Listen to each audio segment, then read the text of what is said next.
Olá! Hoje a gente vai desvendar um dos superpoderes mais legais da língua portuguesa. Essa capacidade de usar dois verbos para expressar uma ideia só. É uma coisa que a gente faz o tempo todo, sabe? Quase sem perceber. Mas como é que isso funciona de verdade? Então, bora mergulhar nesse conceito e entender direitinho a estrutura por trás dele. Para começar, olha só para isso aqui. Farei e vou fazer. Basicamente significam a mesma coisa, né? Ambas falam de uma ação no futuro. Então a pergunta é, por que ter duas formas diferentes? Qual é a lógica por trás dessa estrutura de dois verbos que é tão, mas tão comum no nosso dia a dia? Exatamente isso que a gente vai descobrir. Bom, é aqui que a gente entra no mundo das perífrases verbais. O nome pode até soar meio complicado, mas a ideia, olha, é super simples. A gente junta dois verbos para criar um significado único, para falar de uma só ação. Vamos desmontar essa pecinha do nosso idioma para entender como ela funciona. E aqui está a definição oficial, bem direta ao ponto. Perífrase ou locução verbal é simplesmente isso.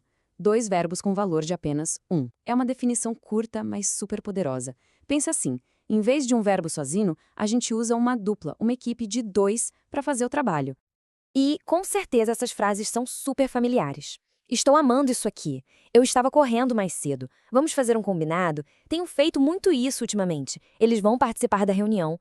Tá vendo? Todos são exemplos perfeitos de perífrases que a gente usa sem nem piscar. Certo. Então, se é uma equipe, quem são os jogadores?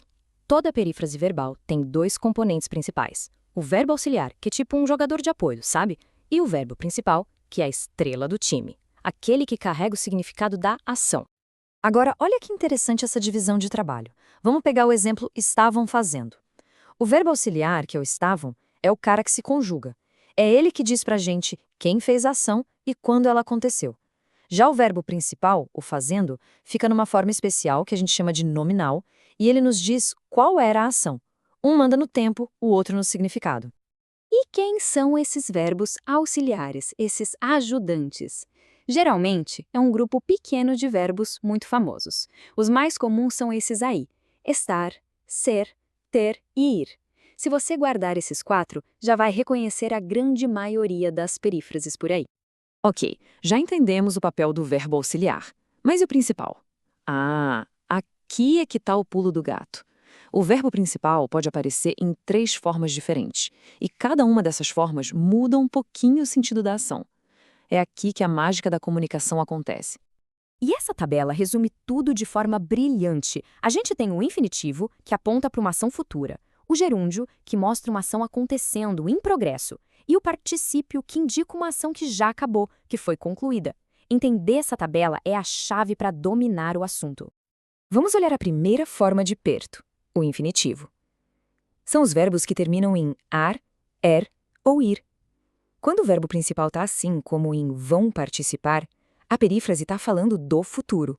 A ação ainda não rolou, mas ela vai rolar.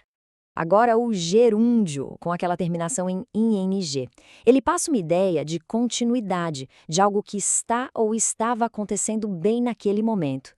Em ela estava correndo, a gente quase consegue ver a cena, a ação em pleno andamento. É uma foto do processo. E por último, o particípio, que geralmente termina em ado ou ido. Ele é usado para falar de uma ação que já era, que foi finalizada. Quando a gente fala o bolo foi comido, não tem mais bolo. A ação de comer é um fato consumado, uma coisa do passado. Muito bem! Agora que a gente já domina a estrutura, vamos para uma dica prática, uma daquelas para a vida. Existe um uso um pouco exagerado e muitas vezes incorreto do gerúndio, que até ganhou um nome próprio, o tal do gerundismo. É uma armadilha bem comum, viu? Mas o que é esse tal de gerundismo? As fontes definem como um vício de linguagem. Basicamente, é quando a gente usa essa estrutura com o gerúndio para falar de uma ação futura imediata. Isso pode soar meio estranho e, em contextos mais formais, é considerado inadequado. Essa comparação aqui deixa tudo cristalino. Para uma ação futura e rápida, como transferir uma ligação, o ideal é dizer vou transferir. É direto. A forma vou estar transferindo é o exemplo clássico de gerundismo. Ela dá uma ideia de continuidade para uma ação que, na verdade, é instantânea. Não precisa dessa volta toda. Então, a regra de ouro para não errar é esta. Gerúndio é para ações que estão em andamento, em progresso, não para tarefas simples que vão acontecer no futuro. Se a ação não é contínua, provavelmente usar o gerúndio para falar do futuro não é a melhor escolha. Então, vamos amarrar tudo e resumir os pontos principais. Primeiro, 2 verbos se juntam para formar uma só ação. Segundo, o verbo auxiliar é quem se conjuga e o principal é quem carrega o significado. E terceiro, e mais importante, a forma do verbo principal, infinitivo, gerúndio ou particípio, é o que define o tempo da ação. Simples, né? E para a gente fechar, fica aqui um desafio. Agora que essa estrutura toda está mais clara, que tal prestar atenção que perífrases verbais vão aparecer no seu dia? Nas conversas, nas músicas, nos filmes. Elas estão literalmente em todo lugar. E agora, a chave para decifrar cada uma delas está na mão.